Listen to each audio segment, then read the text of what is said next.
soy, you know. The way we use soy, it's like a poison to us. The way the natives used it, they didn't eat it unless it was fermented, like with our, like sourdough bread that's been fermented, and we've broken down that the protein that's in the gluten, the one particular protein that causes the trouble. It's called gluten. Well, as long as you let it go on for long enough, the sourdough process breaks that down, and it's not a problem to us. Some people do seem to have gluten problems with sourdough bread as well, just normal wheat.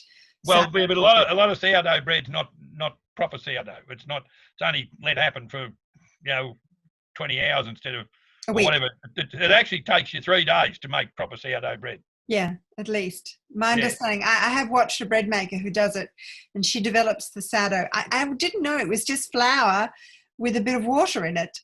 Yeah, well, this girl up in Beechworth, she spent more than 6 months doing that to get the culture. Yeah, and the mother, what they call the mother. Yeah, years ago, that was like the women in a family would have that culture handed down to them from great grandma or through generations, and they just kept it going. And if they shifted somewhere, that was something they took with them, that culture to make the sourdough bread. And of course, so it's the length of time that the commercial ones haven't had the time to develop the culture long enough to have it so it actually breaks down. Well, it's a different culture even. During the Second World War, because they were moving so quickly, they had to find a way of making bread quick. So they developed these different yeasts that make bread quick. And then, of course, that just became commercial after the war. And then since then, the wheat breeders have bred wheats that have got a lot more stickier gluten and helps make the bread even quicker.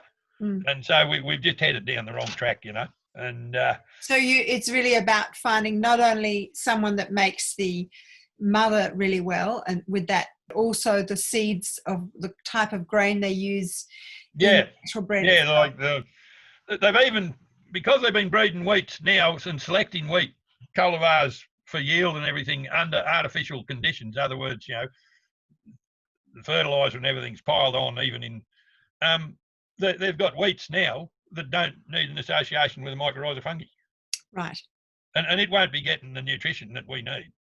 So, do you think that's why there's the proliferation of celiac disease because of that? Yeah, absolutely. Yeah, because we're not dealing with that protein called gluten that we can't break down, and it affects the villi in our digestive system to the point where we end up with leaky gut and all that.